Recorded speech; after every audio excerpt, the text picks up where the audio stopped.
Welcome, everybody. Welcome to ValueMatrix.tv, powered by ValueMatrix.ai, where we have amazing leaders every week who tell you about their journeys.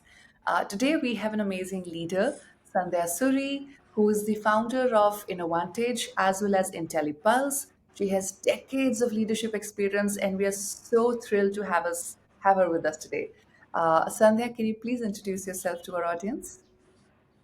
Hello, I'm Sandhya, and I have been a lot of things, and I'm going to be a lot of things, but I think my present is really important, and I am here right now, uh, carrying a whole lot of experience which is different from others, and I think everybody carries their own experience, and I'm going to be sharing a little bit of my own perspectives.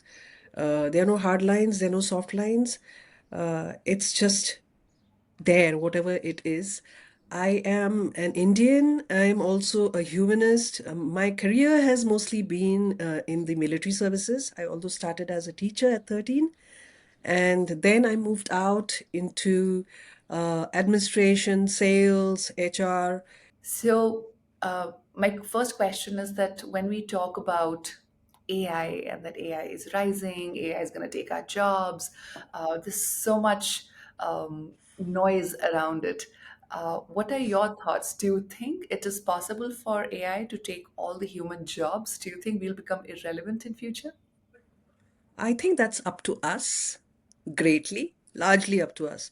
So we all get very excited when something new comes into the market.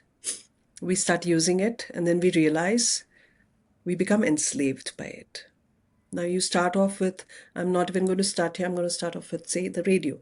I think it's one of the most useful things that came out. And the radio still stays. There are people listening to the radio still. And those who don't want to be a slave to the other gadgets that came later, they've all switched back to the radio. And I'm not saying progress is unimportant, it is. But how far you let it take you and drive you is different. So anything that is used, any gadget, any convenience that makes us save time is there for us to save time. It's for us to use it as a tool, but not become a slave to it. That's important. Because at the end of the day, for me personally, if I don't know where something is coming from, I am wary about it. Now, why I'm wary about it is because AI has no ethics. It's interesting. It's really interesting to see how the human mind has created something which is now taking over their minds. If AI is teaching you empathy, how is it teaching you empathy? How is AI going to teach you kindness? So, in terms of what AI has done, is it has stopped people from thinking for themselves. Why? Because it has taken advantage of the sheer laziness that lies inside the human brain. Someone's brain has been super sharp to create AI, and the others, the rest of us, have become lazier because now we don't want to think to even construct a simple sentence. Now, in terms of AI taking jobs, taking over jobs, right? AI is just modifying jobs. As long as you are able to control what you're doing, because the human brain is not just a brain, it has feelings, it has emotions, it is full of what I call the magic of life, right? Like magic of life experiences, which AI does not have. It is only spewing out for now what is being fed in. In terms of jobs, AI cannot replicate freshly made food, for example. It can manufacture it, but to put your soul into food. So the food business is still going to be human. Service is still human. You can have robots come and serve you, but there is no feeling, there's no joy to it. If I'm looking at AI as a tool, I am looking at it as something that's going to save me time, right? But what am I going to do with the time I'm saving? Am I going to learn something? And this is why I keep telling people, if it's saving you time, what are you doing with the time is more important. That is what you should be asking, because that has saved you time. It is a tool, it has saved you time. But beyond that, who are you now as a human being? Because if something takes over the entire world, you are a slave then. right? You look at it like a slave then. But no, we're not losing jobs, we're just transforming jobs. Jobs are transforming, they are fluid now. The AI we're using is outdated now. Technology is now moved ahead.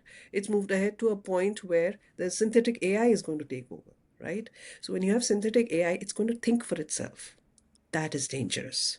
For example, dealing with employees.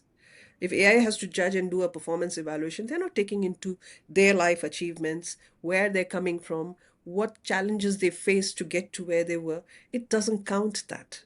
And that is important. And that is where I feel if people have time to spare, in terms of AI doing part of their jobs, they need to start becoming emotionally intelligent. So it's not going to steal jobs, it's just going to modify jobs. But certain jobs cannot be taken away. The human touch where it's required. Art cannot be, you can copy as much art, you can do everything digitally, but what's done with a person's hands, with a feeling and soul that goes into it, cannot get replicated. So, one, as an organization, if I talk about uh, a company that has so many people working together, we want to grow as well. We want to make sure that people are happy as well. There's so many factors there. So, how do we create a balance where there's growth? Definitely, we're saving time, like you talked about, but at the same time, you're still protecting that innate humanness. So, how do we maintain that balance? Um, Even before AI came in, companies actually required to retain human innateness. There was no emotional intelligence. It's a very rare thing. For example, if I have to take, industrialists, let's say Sri Ratan Tata, right? Now, he he's got his emotional intelligence is really, really high. And you see the way he's run the organization, how people regard him as a leader is very different from, say, for example, the Tata of today after his past. You see the difference. It's a marked difference. It's one of the hardest thing to do because when you sit in the boardroom, people only want to look at numbers. It's only data. And no matter what anybody says, about data, I always tell them, listen, this data is doctored in unconsciously doctored. Let me say why it's unconsciously doctored. Because when you are gathering data to pull out generalized standards for people to follow, you are looking at a norm where you're looking at people who are normal. Now, who's normal? And why are you not including the others? That's the other part. Also, if you're doing a data analysis, say in an urban scenario, and placing it as the standard for the world, that's not correct. That is absolutely not correct because what happens is you're not including others who are thriving in different arenas, right? And that is where leadership needs that agility to understand, okay, my job is done. Now the next person can come in and next person can take on the leadership because that person's the expert. So let's say the last thing you said, that the kind of world you create, you eventually live in it. So you have to be very mindful on the kind of world that you are creating, because you're creating a reality eventually, right? And you Yes. live in that reality, and it's very important. So in organizations, let's say that how do you really define culture, specifically in the age of AI, when you're hiring people? How do you hire people? And It also sometimes feels like guesswork, right? So, how do you navigate all of that, specifically when we're using AI for hiring?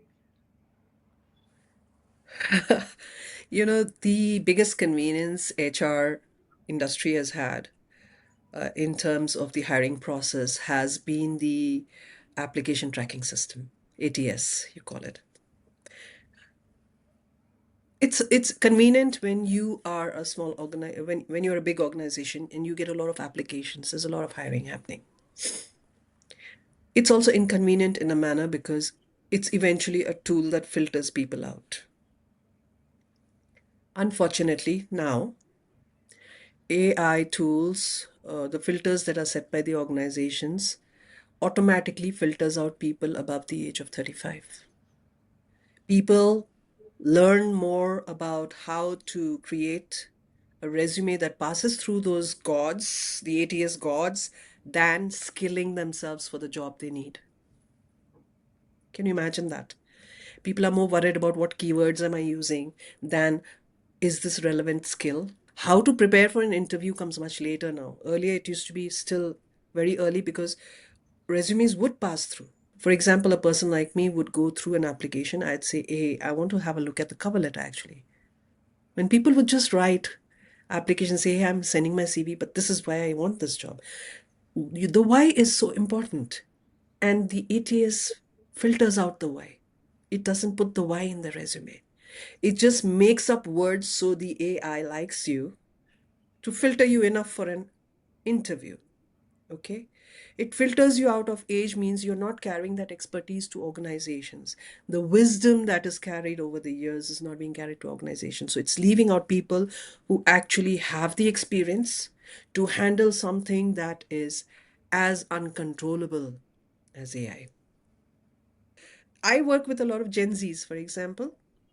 My organization, one organization has only senior people because that's what it needs right now. But the other organization has younger people, right? The way the organization is structured in Nigeria is very different from the way it is structured in India. In younger people don't want to be told what to do, but they watch. I just want to ask the last question. Do you have any piece of advice for the CHROs who are watching this interview? Yes, I do actually. And I will make it a little relevant for today's people because, you know, not everybody reads the Mahabharata anymore. That's the unfortunate part. But the Bible, the Mahabharata for most youngsters who've grown up, in the 2000s and on the millennials onwards is Harry Potter, right? So I'm going to talk in context of HR, CHROs. When you are looking at AI, or for the rest of the world for that matter, not just CHROs, leaders, uh, people who are bringing in AI need to. I'm just going to give an example from the Harry Potter thing. If you remember the Chamber of Secrets, it's Ginny Weasley. She writes a diary that talks back to her. She's journaling her life, and in that she is actually putting all her thoughts and her feelings and everything into a diary that speaks back to her. Okay, now the diary contains a piece of an evil wizard's soul. I'm not saying AI is evil, but you don't know. Okay, so never trust. So this is a quote by Arthur Weasley in this particular book, and he says, never trust anything that can think for itself if you can't see where it keeps its brain. So, no matter how much convenience you have, please be human enough. Question the system, question what you're doing, how you're doing it, and don't ask why, ask what. It changes the question. If you ask why, it feels accusatory, it feels like you're demanding an answer, but the what is where the attempt to understand begins. And that is where I'm going to leave it, that please use discretion, a lot of discretion in the judgments, in the decisions you take, and do not base it entirely on a machine. It is eventually a machine, and you are the owner of that machine. Don't be a slave to it. That is all. It has been an absolute pleasure speaking with you. And the kind of perspective, the 360 view, like I've been saying, we've received, I think it's very important to be able to connect the dots. And there's so much that we have learned from you, and we're truly, Yeah. truly grateful. Thank you. Thank you, Pooja.